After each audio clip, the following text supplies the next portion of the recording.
Assalamualaikum warahmatullahi wabarakatuh. Alhamdulillahi rabbil alamin. Assalatu wassalamu ala nabiyyina Muhammadin wa ala alihi wa ashabihi wa man tabi'ahum bi ihsanin ila yaumiddin. Amma ba'd.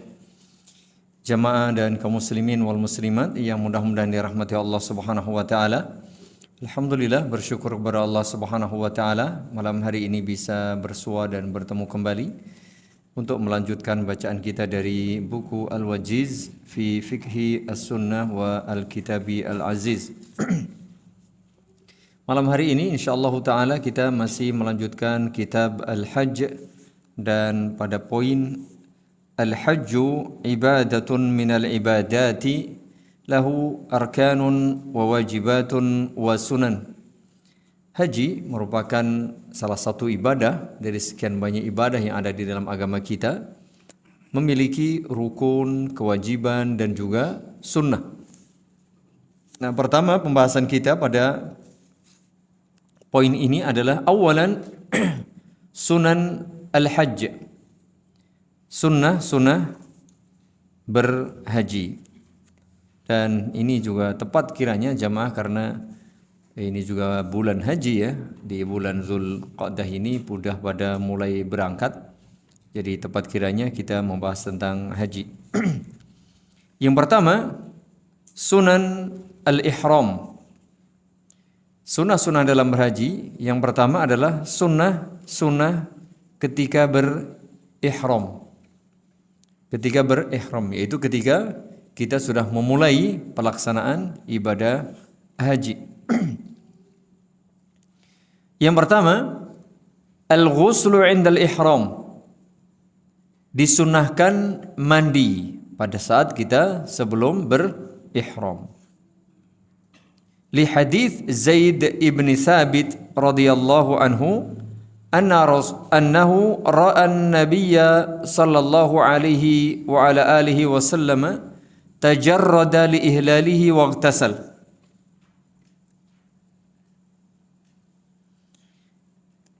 Berdasarkan hadis dari Zaid bin Thabit radhiyallahu anhu, beliau melihat Nabi sallallahu alaihi wa ala alihi wasallam tajarrada, maksudnya adalah melepas baju biasanya, pakaian beliau, li ihlalihi ketika hendak berihram, waghtasala. Beliau mandi. Beliau lepas baju biasa, beliau mandi, kemudian beliau memakai baju ihramnya atau memulai ihram. Itu yang pertama. Jadi dianjurkan supaya mandi. Ini juga berlaku bagi kaum wanita yang barangkali sedang berhalangan. Ini bisa jadi pas hendak berihram itu masih berhalangan ya. Waalaikumsalam. Dia tetap dianjurkan mandi. Dianjurkan mandi. Yang kedua, at-tibu fi badanihi qabla al-ihram. Ini perlu diperhatikan. Qabla al-ihram. Dianjurkan supaya memakai wewangian ya, tentu bagi kaum lelaki dianjurkan memakai wewangian qablal ihram, sebelum berihram. Kalau sudah berihram nanti tidak boleh. Ini termasuk mahdhurat, larangan. Tapi kapan memakai minyak wangi itu sunnah? Sebelum berihram. Di hadits Aisyah radhiyallahu anha qalat kuntu utayyibu Rasulullah sallallahu alaihi wasallam li ihramihi hina yuhrim wa li hilihi qabla an yatufa bil bait. Berdasarkan hadis dari Aisyah radhiyallahu anha, aku, kata beliau, memakaikan minyak wangi atau memberikan minyak wangi ya kepada Rasulullah sallallahu alaihi wasallam sebelum beliau berihram. Ketika beliau berihram atau ketika hari-hari biasa ketika tidak berihram, biasa beliau karena istrinya itu memakaikan minyak wangi kepada suaminya. Qabla an yatufa bil bait. Ini sebelum bertawaf di Ka'bah Baitullah.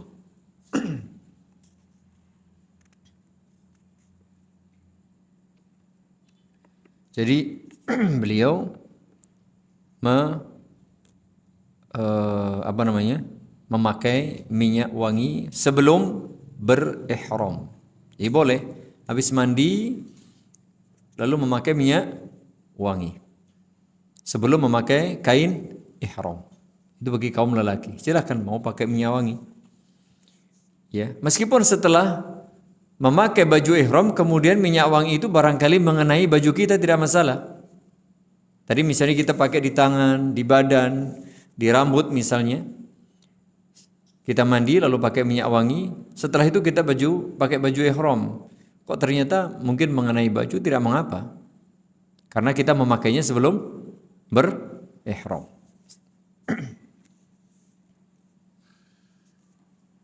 Yang ketiga, sunnah berikutnya adalah an yuhrima fi izarin waridain abyadain. Dianjurkan bagi kaum lelaki, ini bagi kaum lelaki ya, pakai minyak wangi tadi. Begitu pula kaum lelaki dianjurkan supaya memakai dua kain ihram itu berwarna putih. Berwarna putih. Itu sunnahnya. Jadi memakai kain ihram yang berwarna putih hukumnya sunnah. Kalau tidak punya yang warna putih, warna biru, boleh-boleh saja. Ya, tidak ada masalah. Ya, tidak ada masalah. Li hadis Ibni Abbas radhiyallahu anhu qala intalaqan nabiyyu minal Madinah ba'dama tarajjala waddahana wa labisa izarahu wa ridaahu huwa wa ashabuh.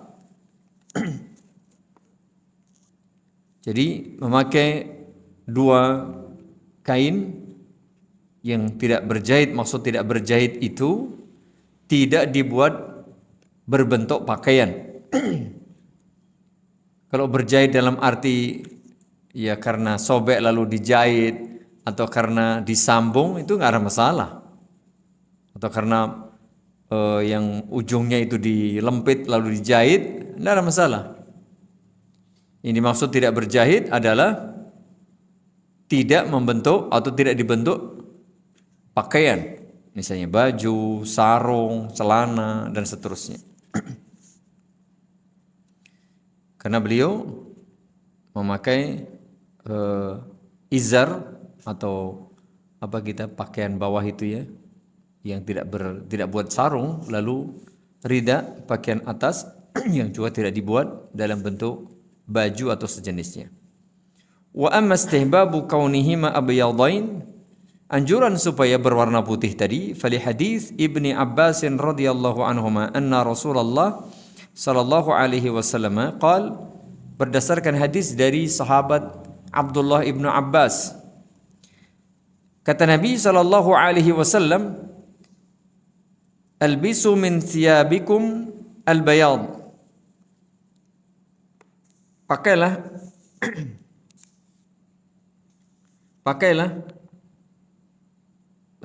atau pakaikan di antara pakaian-pakaian kalian yang ada itu yang berwarna al-bayad, putih.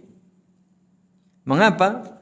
Fa innaha min khairi thiyabikum, karena pakaian warna putih itu adalah pakaian terbaik yang berwarna putih. Wa kaffinu fiha mautakum, begitu pula jadikan kain kafan berwarna putih buat mayit kalian. Jadi ini anjuran memakaikan kain yang berwarna putih. Meski kalau tidak ada warna putih ya warna lain boleh-boleh saja selama tidak ada larangan. Ya, warna tertentu misalnya. Ini boleh-boleh saja dan ini berlaku bagi kaum lelaki. Berikutnya, as-salatu fi wadil aqiq liman marra bih, yaitu salat di lembah Al-Aqiq bagi yang melewatinya atau miqatnya di situ, di Dzul Khulaifah, itu yang di Madinah. Li hadis Umar radhiyallahu anhu qala Sami'tu Rasulullah sallallahu alaihi wasallam biwadil aqiq yaqul atani al-lailata atin min rabbi faqala salli fi hadzal wadi al-mubarak wa qul umratun fi hajjatin.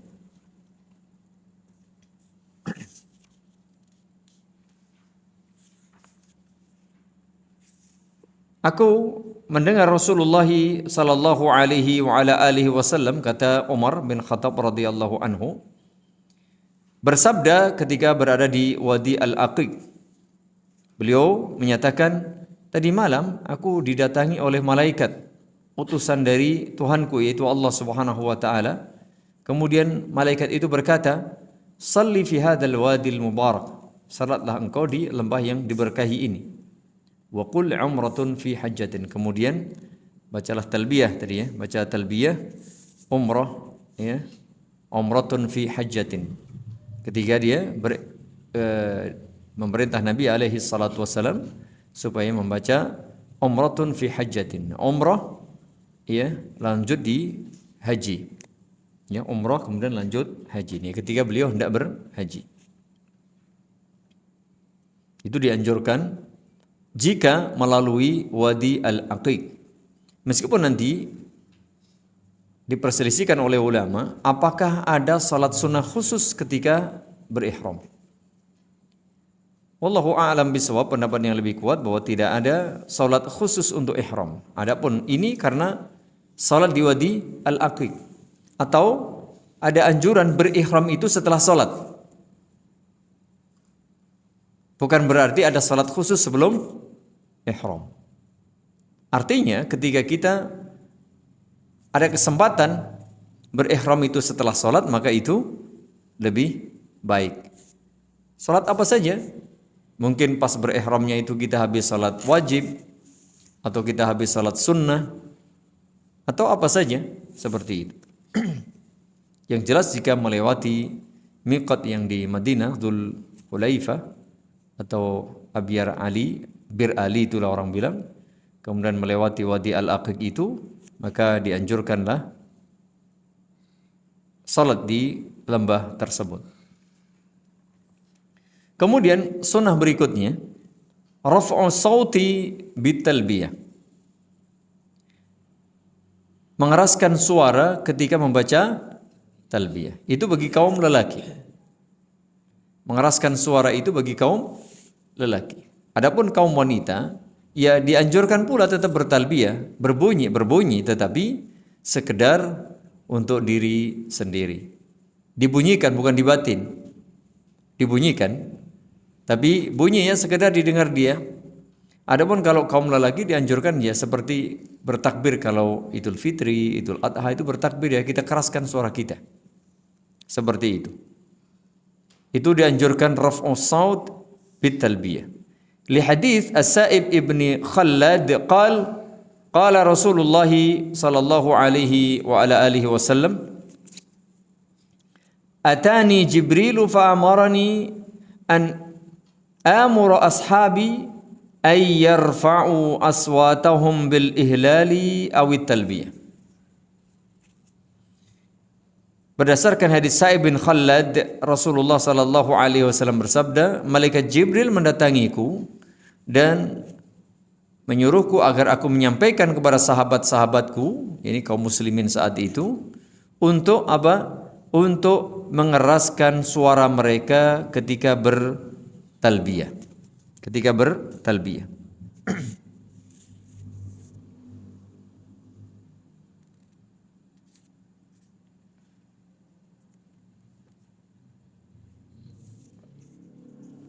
Walidzalika kana ashabu Rasulillah sallallahu alaihi wasallam yasrukhuna biha suraha wa qala Abu Hazim kana ashabu Rasulillah sallallahu alaihi wasallam idza ahramu lam yablughu ar-rauha hatta tubahha aswatuhum. Disebutkan, oleh karena itulah para sahabat radhiyallahu anhum saat itu setelah mendapatkan perintah dan arahan dari Rasulullah sallallahu alaihi wasallam yang tadinya berasal dari arahan malaikat Jibril tadi, maka walidzalika kana ashabu Rasulillah yasrukhuna biha suraha. Jadi para sahabat itu mengeraskan suara mereka ketika bertalbiyah. Bahkan qala Abu Hazim menyatakan para sahabat Rasulullah sallallahu alaihi wasallam idza ahramu, ketika mereka berihram, mereka lam yablughu rauha'a hatta tubaha aswatuhum, belum sampai ke rauha, ini sebuah tempat, tetapi suara mereka sudah hampir habis begitu. Saking apa? Saking dia mereka bertalbiyah. Belum sampai di tempat rauha, suara mereka sudah mulai hampir habis. Kalau kita teriak-teriak ya, artinya mengeraskan suara itu kan, kalau zaman dulu kita takbiran itu hampir semalam suntuk. Ya, sebelum subuh sudah hampir habis suara zaman kecil dahulu. Ya, seperti itu maksudnya.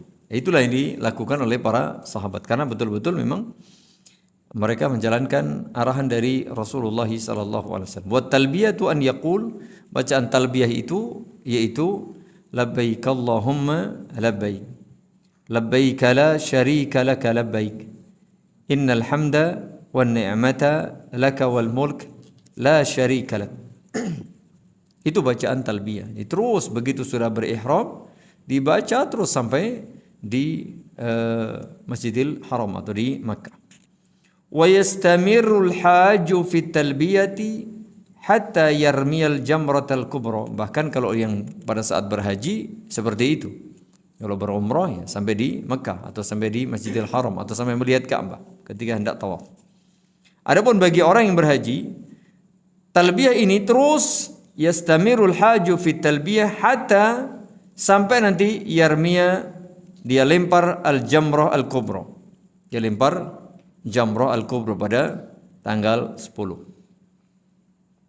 Li hadis Ibni Abbas radhiyallahu anhuma anna Nabiy sallallahu alaihi wasallam ardafa al-Fadl. Suatu kali pada saat berhaji itu Rasulullah sallallahu alaihi wasallam memboncengkan Al-Fadl bin Al-Abbas.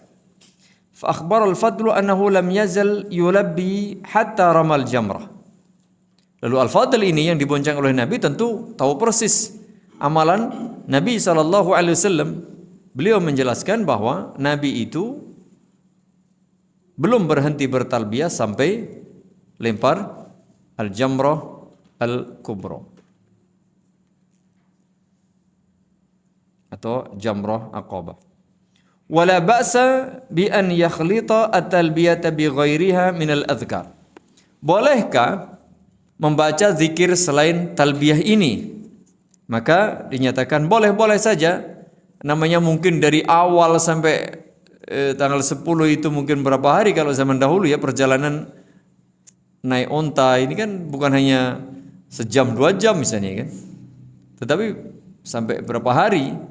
Tentu ya namanya orang kadang ada variasi gitu ya, masa cuma bacaannya ini terus. Nah, sesekali boleh diselingi dengan zikir-zikir yang lain. Katanya penulis wala ba'sa bi an yakhlita talbiyata bi ghairiha min al-adhkar. Ini boleh diselingi atau disisipi dengan zikir-zikir yang lain selain talbiyah ini. Di hadis Ibni Mas'udin, berdasarkan hadis dari sahabat Abdullah ibn Mas'ud, qal kharajtu ma'a Rasulillah sallallahu alaihi wasallam fama tarakat talbiyata hatta rama jamratal aqabah. Aku berhaji bersama Nabi sallallahu alaihi wasallam dan beliau tidak berhenti bertalbiyah sampai melempar jamrah tadi al-kubra atau jamrah aqabah. Ila an yakhlitaha bitakbirin atau tahlilin. Jadi talbiyah ini tidak berhenti, hanya sesekali beliau menyelingi dengan bacaan tahlil atau takbir. Ini menunjukkan bolehnya tambahan bacaan di sela-sela talbiyah tadi. Kemudian anjuran berikutnya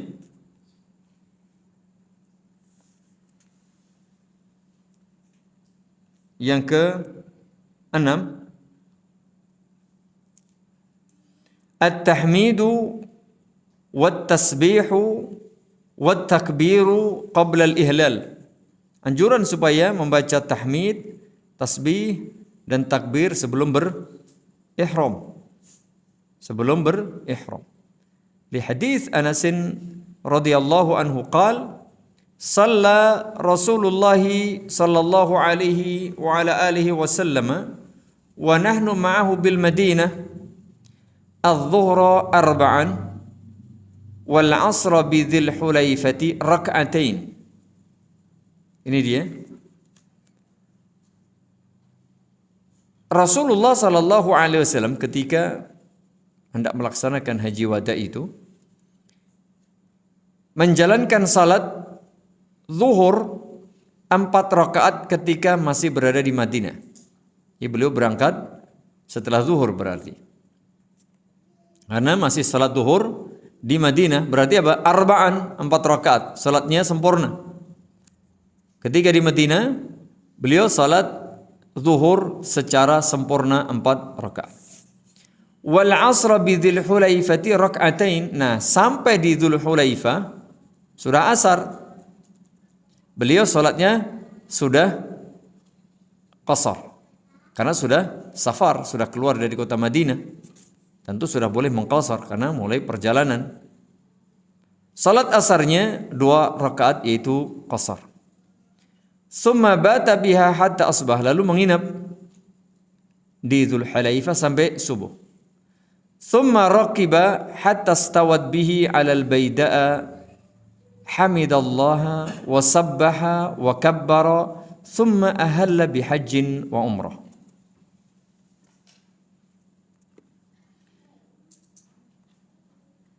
Kemudian beliau bermalam di Dzul Hulaifah sampai pagi, sampai subuh. Kemudian hingga tiba di Baida beliau bertahmid, bertasbih, kemudian bertakbir, kemudian ahalla bihajjin wa umrah. Beliau berihram untuk haji dan umrah.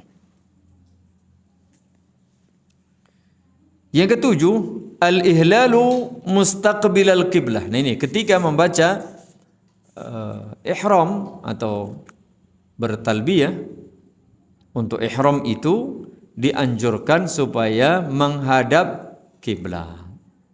Menghadap kiblat.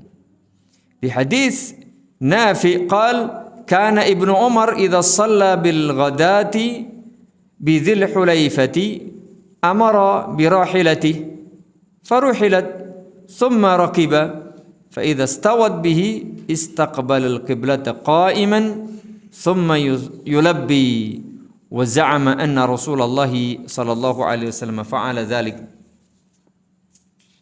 Dari Nafi bahwa Abdullah ibnu Umar jika setelah salat subuh di Dzul Hulaifah, ini miqat di Madinah, beliau amara bi rahilati, memerintah supaya menyiapkan kendaraan ontanya. Faruhilat, begitu sudah siap, summa raqiba, beliau naik unta. Fa idza stawat bihi istaqbalal qiblah, begitu sudah nyaman, sudah duduk di atas unta, beliau kemudian menghadap ke arah kiblat. Menghadap ke arah kiblat. Qa'iman, sambil berdiri. Summa yulabbi, kemudian beliau mengucapkan talbiyah. Wa za'ama anna Rasulullah sallallahu alaihi wasallam melakukan hal itu, dan beliau menyatakan bahwa dulu Rasulullah sallallahu alaihi wasallam pun melakukan hal yang sama dan beliau pun mengikutinya. Itu tadi beberapa anjuran ketika sebelum atau saat berihram. Ya, saat berihram artinya memulai ibadah haji atau umrohnya. Poin kedua, sunanu dukhuli Makkah. sunnah-sunnah atau amalan-amalan sunnah pada saat memasuki kota Makkah. Pada saat memasuki kota Makkah.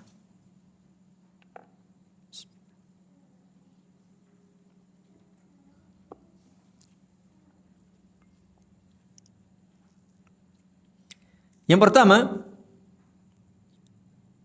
al-mabitu bidhi tuwa, bermalam di Dhi Tuwa. Ini sebuah wilayah sebelum Mekah. Wal-ightisalu lidukhuli Makkah, kemudian mandi. Ini sebelum masuk kota Makkah. Berikutnya.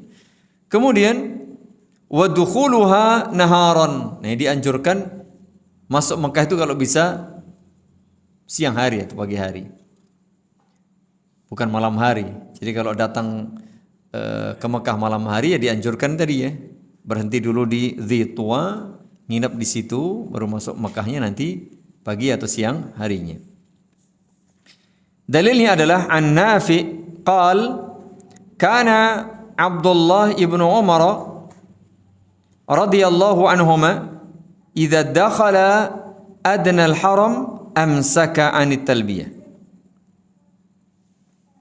Jika beliau, ini Abdullah ibnu Umar, sudah dekat dengan tanah haram, Mekah, beliau berhenti membaca talbiyah.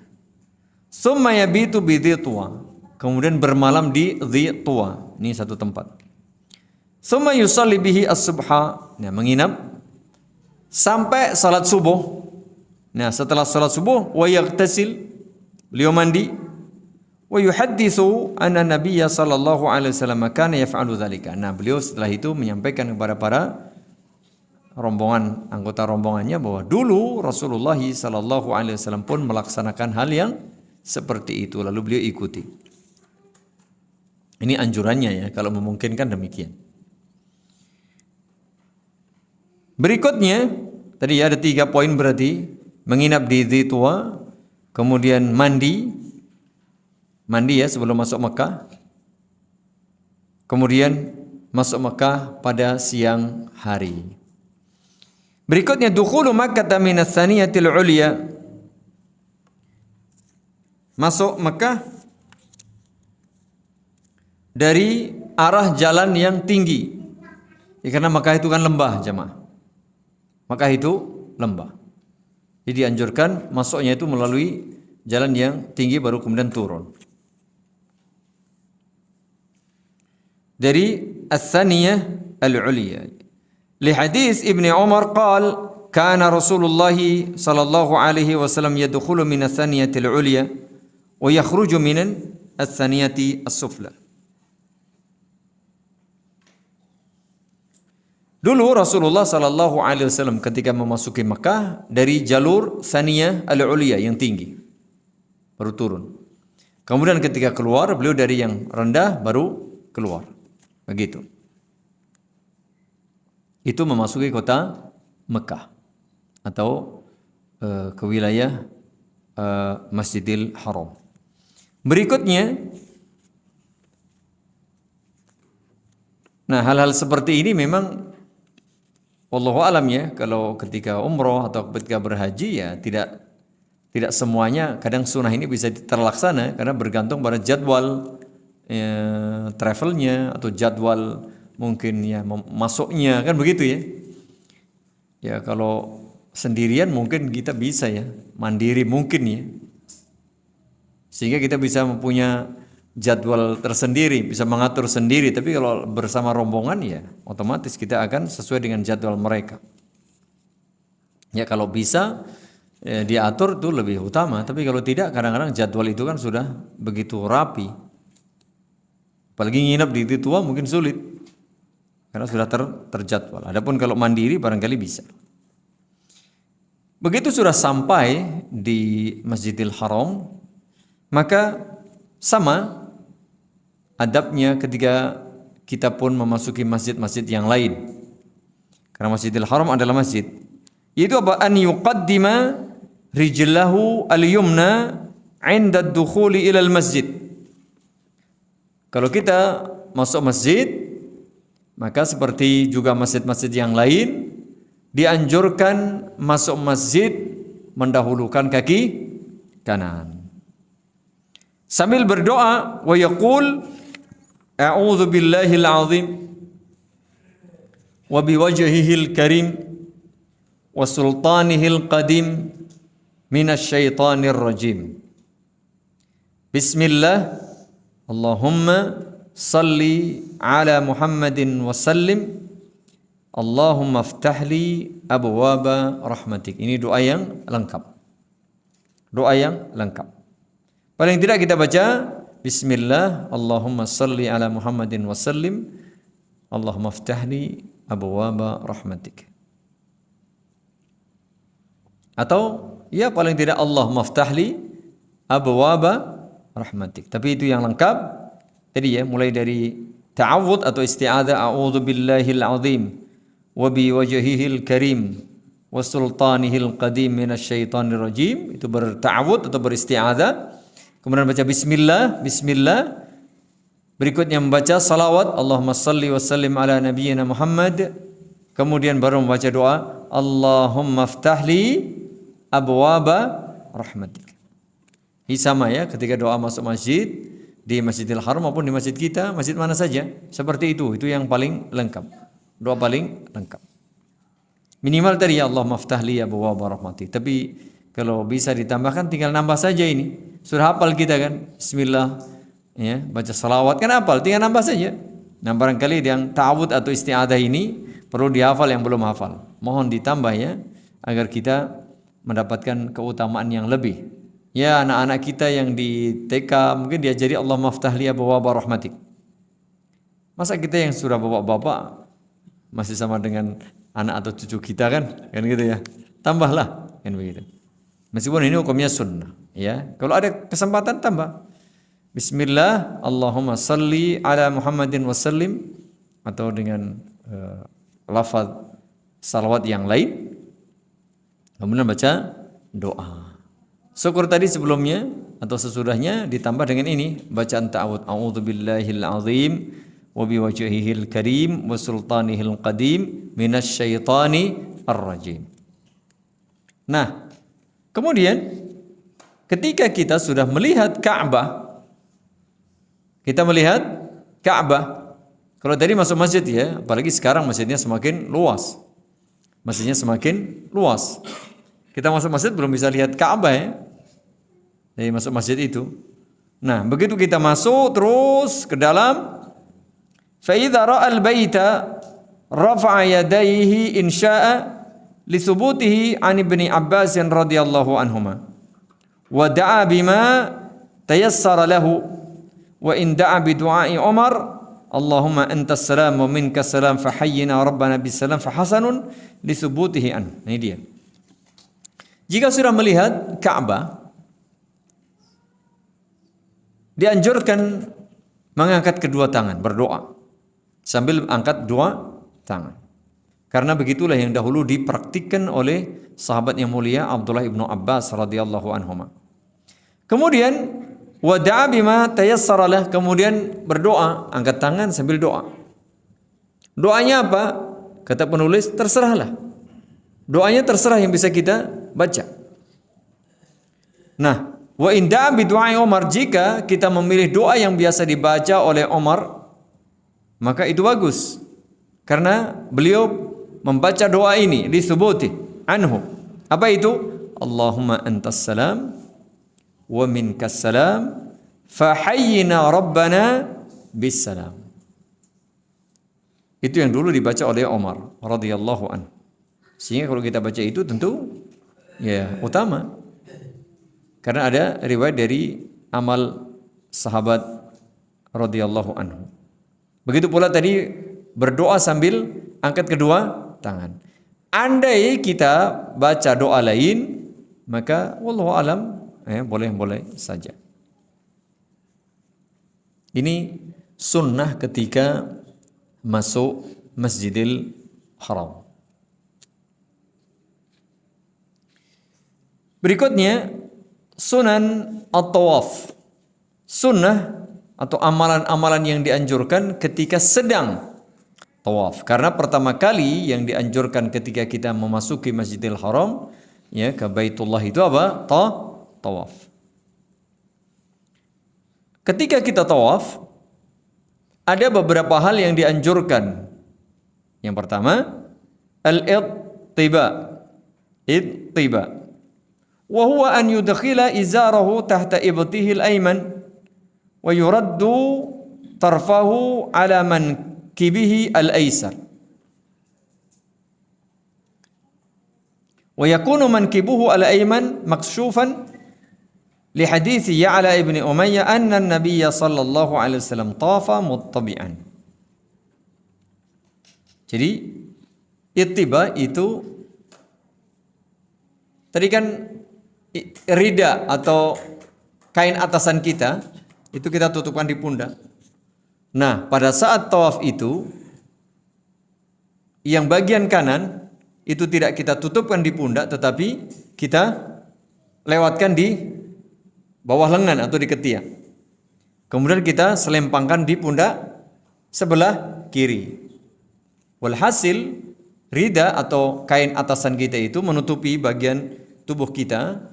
Pundak kita tertutup, tapi pundak kanan kita terbuka. Begitu ya. Itu dia namanya ittiba. Anjuran seperti itu. Berdasarkan hadis dari Ya'la bin Umayyah bahwa Nabi SAW pun dulu melakukannya pada saat bertawaf. Pada saat bertawaf. Jadi anjurannya demikian. Ya, kemudian ini diselimpangkan lagi di pundak kiri. Ya, di pundak kiri. Berikutnya anjuran atau sunnah ketika tawaf. Istilamul hajaril aswad.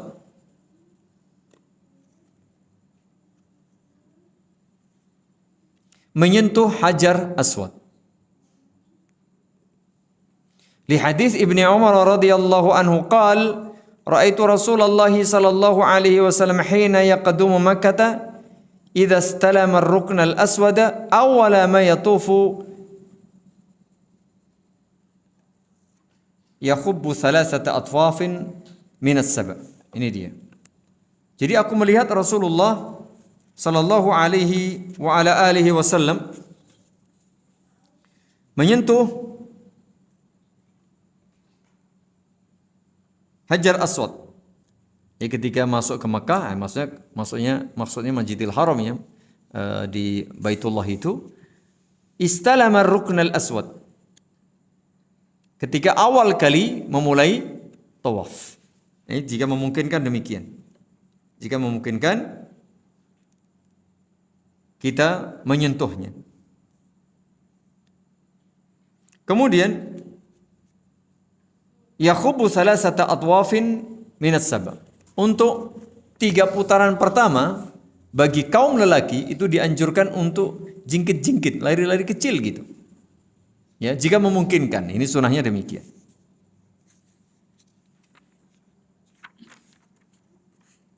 Itu jika memungkinkan demikian. Jadi yang jelas tadi di sini adalah menyentuh Hajar Aswad, menyentuh. Teknisnya jika kita bisa menyentuh, maka tangan kita ini kita cium. Kemudian anjuran berikutnya mencium langsung. Ini jika memungkinkan, mencium langsung Hajar Aswad. Kalau tidak bisa, maka cukup menyentuh, lalu tangan kita yang menyentuh ini kita cium. Kalau memungkinkan mencium langsung Hajar Aswad. Li hadis Zaid bin Aslam an abihi qala ra'aitu Umar ibn al-Khattab radhiyallahu anhu qabbala al-hajar. Suatu kali aku pernah melihat Umar bin Khattab itu mencium Hajar Aswad. Wa qala, nah saat itu beliau berkata, laula anni ra'aitu Rasulullah sallallahu alaihi wasallam ma qabbalaka ma qabbaltuka. Umar saat itu mencium Hajar Aswad sambil berkata, setelah itu berkata, andaikan dulu aku tidak melihat Rasulullah sallallahu alaihi wasallam menciummu, aku tidak menciummu. Jadi ini dianjurkan mencium Hajar Aswad.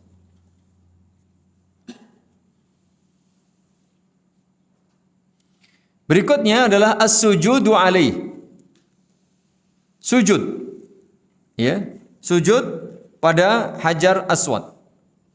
Li hadis Ibnu Umar radhiyallahu anhu qala ra'aitu Umar bin Al-Khattab qabbala al-hajar wa sajada alaih. Ini dia. Jadi jika memungkinkan itu mencium kemudian bersujud. Kemudian bersujud.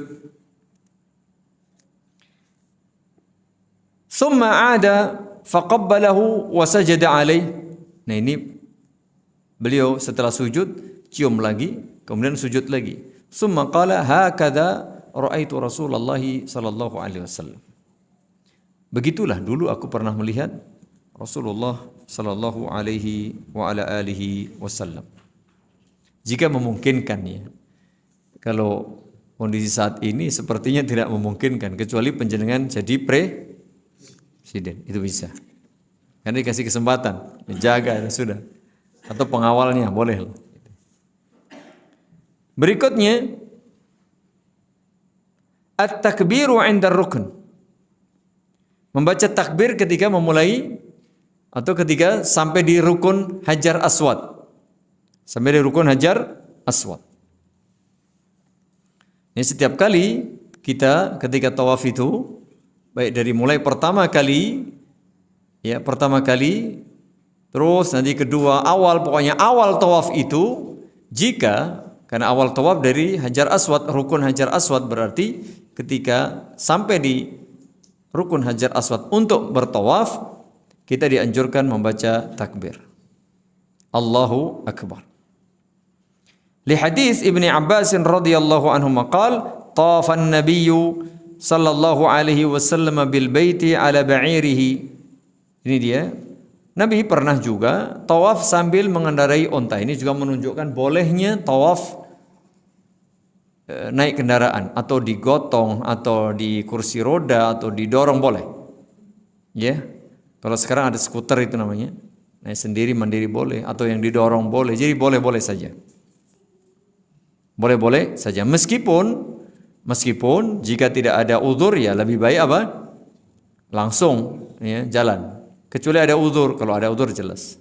Meskipun tidak ada uzur pada asalnya ya boleh, cuman lebih baik ya tidak. Ya lebih baik tidak. Kalau kita bicara lebih baik. Karena Nabi saat itu juga dalam rangka untuk memberikan manasik kepada para sahabat. Jadi kalau Nabi jalan kaki nggak ada yang lihat kan. Nah beliau di atas tinggi sehingga beliau sambil memberikan apa? Pengarahan. Karena sebelumnya nggak ada latihan. Ya, Nabi SAW dengan para sahabat itu langsung haji. Ya nggak ada latihan dulu. Bahkan nggak ada yang tahu bagaimana berhaji. Banyak yang nggak tahu karena dari mana-mana. Ketemunya di mana? Ya sudah ada yang ketemu di jalan, ada yang ketemu di Mekah, langsung berhaji. Sehingga Nabi harus menyampaikan dari khudu'ani manasikakum itu Nabi betul-betul memberikan contoh langsung praktek saat itu. Begitu. Nah kalau di kita ini kan kalau sekarang ada latihan kan. Latihan ada begini. Jadi dihafal dulu doanya. Nah, kalau Nabi dulu langsung. Sahabat langsung. Seperti itu. Sehingga ada kalanya beliau juga tawaf sambil naik unta. Kullama atar rukna asyara ilaihi bi syai'in kana indahu wa kabbara. Ini dia. Karena saat itu yang dilihat pada saat ini beliau naik unta. Maka beliau membawa tongkat, kemudian menyentuhkan tongkat itu di Hajar Aswad, yang seperti itu. Kemudian beliau bertakbir, atau berisyarat, ya di sini asyara ilaihi bi syai'in kana indah. Beliau berisyarat dengan sesuatu yang beliau bawa.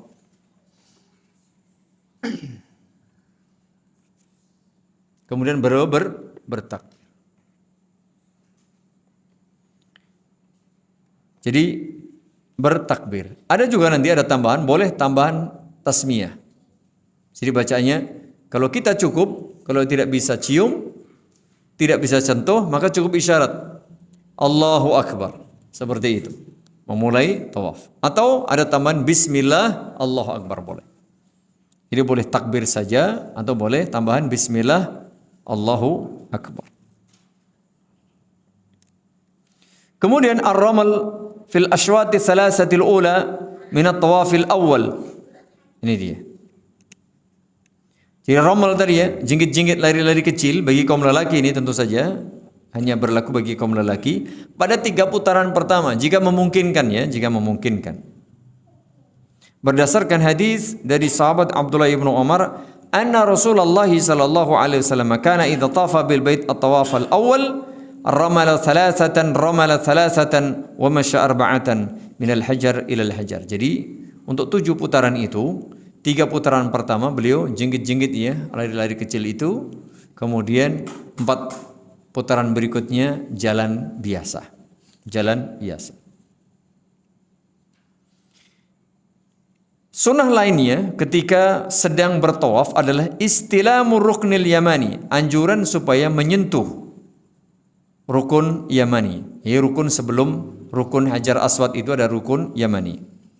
Di hadis Ibnu Umar qala, lam ara an-nabiyya sallallahu alaihi wasallam yastalimu minal baiti illa ruknain al-yamaniyain. Aku tidak pernah melihat Rasulullah sallallahu alaihi wasallam menyentuh Ka'bah itu kecuali 2 rukun, yaitu rukun Yamani dan rukun Hajar Aswad. Sehingga sebagian kaum muslimin ketika tawaf itu kemudian sentuh-sentuh sentuh-sentuh Ka'bah itu tidak perlu. Apalagi niatnya untuk apa? Bertabaruk, niatnya untuk ini enggak betul itu. Kalau sekedar pengen ikut sakjane apa to? Itu enggak apa-apa. Pengen ngerti aja, asalkan pada kesempatan pengen tahu, boleh-boleh saya nyentuhnya karena pengen tahu ini apakah lembut apa enggak. Tapi kalau niatnya pokoknya aku harus nyentuh biar dapat ini dapat itu, karena begitu masih ada sebagian yang berkeyakinan seperti itu, bahkan memaksakan diri harus nyentuh Ka'bah meskipun bukan Hajar Aswad. Khawatir nanti kalau ditanya, kalau sudah pulang, kowe pas umroh kuwi iki ndumuk Ka'bah ora? Sampai enggak ndumuk, ora afdal umrohmu. Iya, betul. Karena sebagian itu ada yang punya keyakinan seperti itu, dia harus ndumuk Ka'bah dan ke Raudhah. Jadi kalau di Madinah enggak masuk Raudhah itu sepertinya koyo ora umroh. Iya. Lalu kalau di Mekah ketika tawaf tidak sentuh ini kiswah, iya, bahkan saya dikasih tahu ada jamaah ngambek. Iya, karena apa? Ketika tawaf tidak dikasih kesempatan untuk sentuh kiswah, lalu dia ngambek, ya, nggak mau ikut rombongan katanya, sampai ibu-ibu seperti ini. Karena mungkin sudah dipesenin, mungkin pokoknya gue nang Mekah kudu ndumuk kuwi. Mungkin jadi, ya. Kalaupun Hajar Aswad karena sulit. Ya, sulit ya. Mau umpul-umpulan kayak gitu, bahkan saya pernah bersama seorang pemuda, masih pemuda, 22 atau 23 tahun, tinggi, gua 180 lebih di tingginya. Dia coba, pokoknya Pak Ustadz saya mau cium Hajar Aswad. Nah, udah dia malam-malam, begitu pagi istirahat malam itu, gimana Mas? Gak berhasil ya Pak. Wah berat, orangnya lebih gede, lebih tinggi di situ. Iya, belum rezekinya. Jadi nggak bisa kalau mengandalkan, betul. Sudah capek dia begini. Jadi tidak usah dipaksa. Apalagi mohon maaf ibu-ibu ya, karena jangan sampai melanggar dosa hanya ingin sunnah. Lah kalau ibu-ibu masuk ke situ coba, jadi apa sudah dihimpit. Kalau himpit sama perempuan tidak masalah. Ini lanang goblok dia surah peduli kayak gitu. Ya, ini kadang-kadang orang memaksakan diri ya. Ya karena kondisionnya seperti itu jamaah ya. Jadi Masya Allah terlalu banyak orang sehingga umpul-umpulan itu kadang sudah diatur, dan memang umumnya orang begitu, semua rebutan di situ. Jadi tidak perlulah kita memaksakan diri untuk sesuatu yang sunnah, sementara kita bisa jadi berbuat dosa. Jelas kalau ibu-ibu berbuat dosa itu. Ya, karena dia memaksakan di kerumunan laki-laki, kan tidak boleh. Ya, ikhtilat aja nggak boleh, apalagi itu mesti bersentuhan pasti, bukan hanya disentuh, dipepet, bukan hanya dipepet, dihimpit, mungkin diangkat barang. Loh iya kalau ada yang, mohon maaf, ada yang mungkin ya punya niat buruk, harap ya mana yang kono sapa, dia apa-apa nih wis, orang coba berkutik jamaah betul. Maka ini penting ya untuk diperhatikan. Ya kecuali kalau panjenengan jadi ibu negara. Itu insya Allah aman itu. RI 1, RI 2, wah bebas itu. Karena dikawal itu, dikasih kesempatan. Itu orang-orang tertentu yang diberi kemudahan. Ya, yang lain-lain barangkali bisa kalau ada kesempatan-kesempatan sepi tertentu sebagian teman bisa. Itu pun sudah ada yang bertahun-tahun di sana paling baru sekali. Iya. Ya, pekerjaannya kayak gitu baru sekali ada yang 2 kali karena memang sulit. Mencari betul-betul tidak mendolimi orang loh ya. Kalau mau itu mendolimi orang gampang. Ya, cari aja orang gede-gede itu bayar sekian, wes maju gitu kan. Itu aman kitanya. Tapi kan kita menyakiti orang lain. Nah, seperti itu. Ya demikian ya. Jadi tidak perlu memaksakan diri. Ini penting khususnya bagi kaum wanita. Dan untuk yang rukun yamani memang dianjurkan sentuh, tapi tidak ada bacaan-bacaan, tidak ada itu. Apalagi kemudian harus nempel di situ ya, meratap di situ dia. Kemudian anjuran yang lain, an yad'a baina ruknaini bihadhihi da'wah. Nah, begitu sudah lewat rukun yamani menuju ke rukun Hajar Aswad, nah memang ada anjuran membaca doa bahasa kita sabu jagat ya. Rabbana atina fid dunya hasanah wa fil akhirati hasanah wa qina adzabannar. Adapun di putaran-putaran selain di antara rukun yamani dan rukun Hajar Aswad itu tidak ada bacaan tertentu yang dianjurkan. Ya bebas-bebas saja. Mau baca Al-Quran boleh, mau zikir ini boleh, istighfar boleh, doa boleh, bahkan diem juga boleh. Cuman kan sayang kalau diem. Kita sedang beribadah kok. Bahkan ngomong pun boleh kalau ada butuh jamaah ya. Makanya tawaf itu seperti sholat, hanya saja boleh bicara. Tawaf itu sholat tapi boleh bicara. Nah, namun begitu ya usahakan untuk banyak berzikir, berdoa, istighfar macam-macam lah.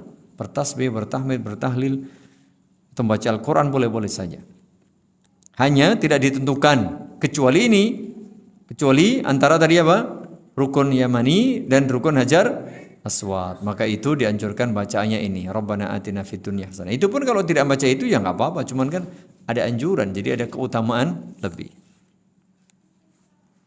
Berikutnya berkaitan dengan rangkaian ibadah tawaf adalah salatu rak'ataini ba'da tawaf khalfal maqam ini.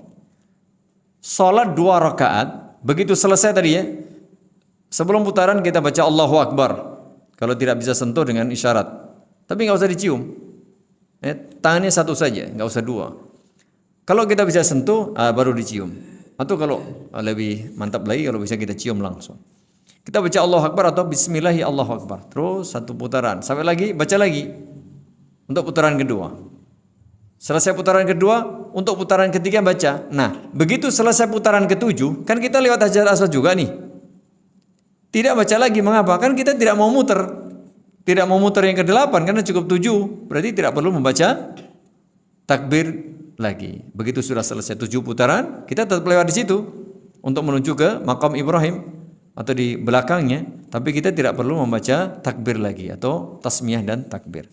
Nah, begitu selesai 7 putaran, kita upayakan menuju ke arah belakang makam Ibrahim untuk melaksanakan salat sunnah 2 rakaat.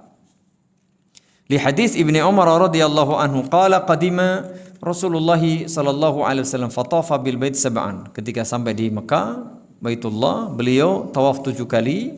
Summa shalla khalfal maqam rak'atain. Setelah selesai beliau salat 2 rakaat di belakang makam Ibrahim. Wa tafa baina Safa wal Marwah. Baru setelah itu sa'i antara Safa dan Marwah. Wa qala laqad kana lakum fi Rasulillahi uswatun hasanah. Kemudian Abdullah bin Umar menyatakan sungguh ada teladan yang baik bagi kalian pada diri Rasulullah sallallahu alaihi wa ala alihi wasallam. Itu salat 2 rakaat hukumnya salat sunnah. Kemudian ketika salat sunnah setelah tawaf ini dianjurkan pada rakaat pertama selesai surah Al-Fatihah membaca surat Al-Kafirun. Nanti rakaat kedua selesai Al-Fatihah membaca surah Al-Ikhlas. Ay yaqra'a 'indal maqami qabla as-salah. Nah, mohon maaf sebelum ini dulu ya, sebelum sebelum salat. Nah, ketika menuju ke makam Ibrahim sebelum salat dianjurkan supaya membaca ini, wattakhidhu min maqami Ibrahim musalla. Nah, seperti itu. Kemudian barulah setelah salat, pada saat salat, setelah Al-Fatihah Al-Kafirun, setelah Al-Fatihah kedua Al-Ikhlas. Berdasarkan hadis dari Jabir radhiyallahu anhu, anna Rasulullah sallallahu alaihi wasallam lamma intaha ila maqami Ibrahim alaihi salamu qara'a wattakhidhu min maqami Ibrahim musalla thumma shalla rak'atain wa kana yaqra'u fihima qul huwallahu ahad wa qul ya ayyuhal kafirun. Ini dia. Hadisnya demikian. Jadi Al-Kafirun dan Al-Ikhlas itu ya ada dianjurkan pada salat-salat tertentu, di antaranya ini. Salat sunnah setelah tawaf. Lalu salat sunnah setelah salat apa?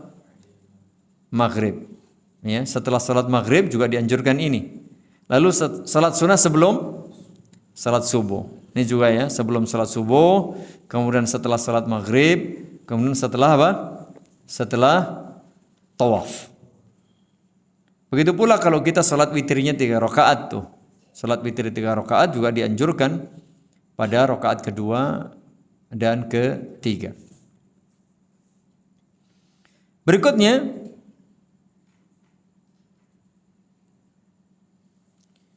ada iltizamu ma baina rukni wal bab. Ini ada namanya multazam. Multazam itu bagian Ka'bah itu antara rukun Hajar Aswad dan pintu Ka'bah. Nah, antara itu namanya multazam. Nah, kalau memungkinkan barulah kita boleh di situ. Nempelin badan kita di situ iya, tapi di situ aja. Bukan di area kiswah atau Ka'bah yang lain. Nah, kebanyakan orang tuh sepanjang sisi Ka'bah sudah peduli ya pada nempelin. Jadi yang dianjurkan adalah di mana? Di antara itu enggak luas kan? Antara Hajar Aswad sama pintu. Bi an yada'a sadrahu wa wajahahu wa dira'aihi alayhi, dengan catatan menempelkan itu ya. Wajahnya kita tempelkan, tangan kita tempelkan ya. Ini betul-betul nempel semua. Tubuh kita nempel begitu. Jadi kita tempelkan di situ. Itu iya boleh. Bahkan dianjurkan di situ. Berdasarkan hadis dari Amr bin Shu'aib an abihi an jaddatihi qala tuftu ma'a Abdullah bin Amr. Falamma faraqna min as-sab' raka'na fi duburil Ka'bah. Faqultu ala tata'awwadhu billahi minan nar? Qala a'udzu billahi minan nar. Qala thumma madha fastalama rukna. Setelah itu sentuh rukun Hajar Aswad. Thumma qama bainal hajar wal bab.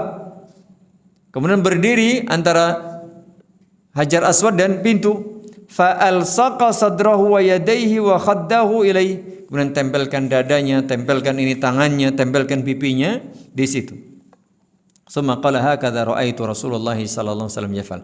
Demikianlah dulu aku pernah lihat Rasulullah sallallahu alaihi wasallam melakukan seperti ini. Itu hanya di antara ya rukun Hajar Aswad dan pintu Ka'bah.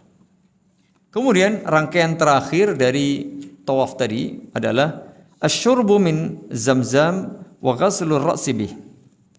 Minum air Zam-Zam dan mengguyurkan air ke kepalanya. Li hadis Jabirin anna Nabiyya sallallahu alaihi wasallam fa'alah. Berdasarkan hadis dari Jabir bahwa dulu Nabi alaihi salatu wasallam pernah melakukannya. Itu beberapa sunnah yang berkaitan dengan tawaf. Jadi sebelum melakukan ibadah berikutnya rukun umrah yaitu sa'i, maka dianjurkan supaya minum air Zam-Zam, dan ketika minum air Zam-Zam dianjurkan pula untuk berdoa karena ma'u Zam-Zam lima syuribalah. Air Zam-Zam itu jika diminum akan berkhasiat manjur sesuai dengan tujuan ya meminumnya. Maka kalau kita minum misalnya kita sakit ya minta kesembuhan kepada Allah. Berdoanya minta kepada Allah cuman sebabnya itu.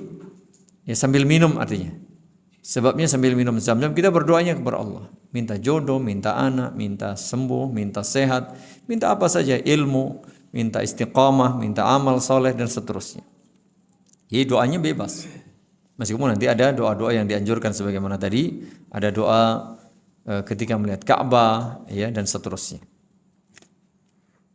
Kemudian sunnah ketika sa'i. Jika memungkinkan ya. Tadi sudah selesai apa? Selesai tawaf, lalu salat 2 rakaat, kemudian minum zam-zam. Kalau memungkinkan, kembali lagi ke rukun Hajar Aswad, cium dia. Kalau memungkinkan, ya, yang memungkinkan kalau jadi hari 1 ini mungkin, insya Allah. Kalau kita sulit seperti ini, mau balik aja umpul-umpulan sulit. Kalau tidak memungkinkan, ya sudah, lanjut menuju ke mas'ah, tempat sa'i. Sambil begitu sudah masuk ke tempat sa'i, hendak naik ke Bukit Safa, baca ini ayat atau firman Allah Subhanahu wa taala, "Innas safa wal marwata min sya'airillah." Sampai di situ atau dilanjutkan sampai selesai. Faman hajjal baita aw i'tamara fala junaha alaihi an yatawwafa bihima. Wa man tatawwa'a khairan fahuwa wa man tatawwa'a khairan fa innallaha syakirun alim. Kemudian membaca thumma yaqul abda'u bima bada Allahu bihi. Wa dzalika idza dana minas safa lisa'ini, ketika sudah dekat dengan Bukit Safa. Ketika sudah mau naik, maka baca ini tadi. Itu hukumnya sunnah. Berikutnya istiqbalul qiblati wa huwa 'ala safa wa qawlu Allahu akbar Allahu akbar Allahu akbar la ilaha illallah wahdahu la syarika lah lahul mulku wa lahul hamdu wa huwa 'ala kulli syai'in qadir la ilaha illallah wahdahu anjaza wa'da wa nasara 'abdahu wa azzamal ahzama wahdah. Tsumma yad'u bima syaa yaf'alu mithla hadha 3 marrat. Begitu sudah sampai di atas Bukit Safa, dianjurkan menghadap Ka'bah sambil membaca ini takbir 3 kali, Allahu akbar Allahu akbar Allahu akbar. Kemudian membaca tahlil, la ilaha illallah wahdahu la syarikalah lahul mulku wa lahul hamdu wa huwa ala kulli syai'in qadir la ilaha illallah wahdahu anjaza wa'da wa nasara 'abdahu wa azzamal ahzama wahdah. Setelah itu baca doa, terserah baca doa, ambil angkat tangan, doa. Terserah doanya apa saja, nggak ada bacaan khusus. Begitu selesai doa, ulang lagi, Allahu akbar Allahu akbar Allahu akbar, tahlil lagi. Begitu selesai doa lagi.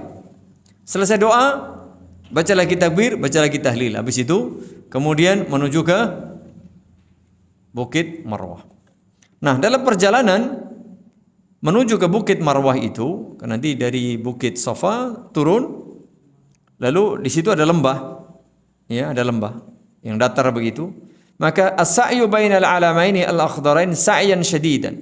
Nah, nanti di situ ada tanda lampu hijau. Begitu sudah turun dari Safa, enggak lama kemudian di situ ada, di atas ada lampu hijau. Sampai di sana juga ada lampu hijau. Sebelum Marwah. Dianjurkan antara lampu hijau sampai lampu hijau itu dianjurkan supaya berlari. Itu bagi kaum lelaki. Ya, dianjurkan untuk berlari. Begitulah kemudian sama ketika naik ke Bukit Safa menghadap kiblat, tadi bacaan sama ya, takbir 3 kali lalu baca tahlil doa. Takbir lagi 3 kali tahlil doa. Takbir 3 kali tahlil, ya, kemudian turun menuju ke Safa. Begitu. Jadi antara Safa dan Marwah itu dihitung sekali, terus saja begitu ibadahnya sampai nanti terakhir di Bukit Marwah. Di Bukit Marwah.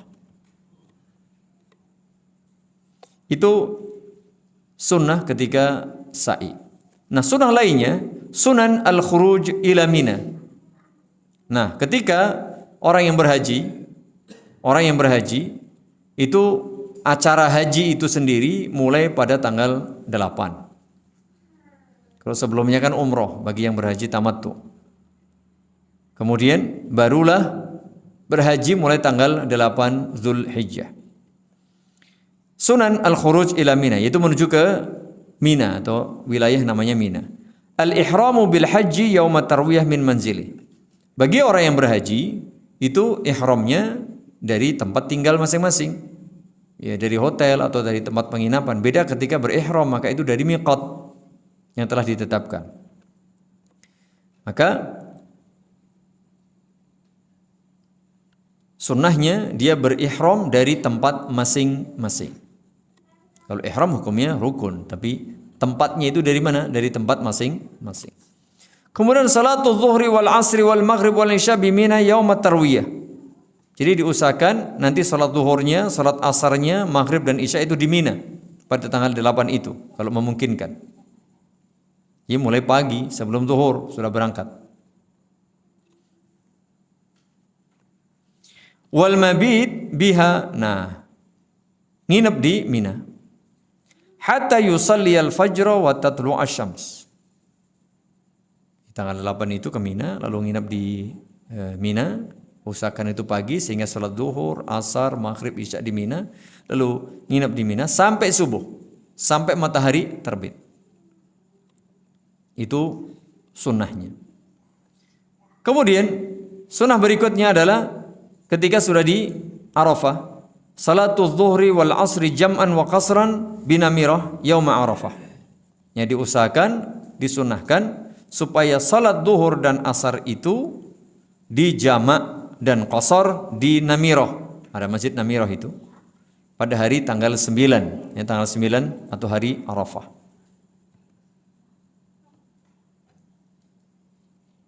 Barulah kemudian setelah itu melaksanakan wukuf.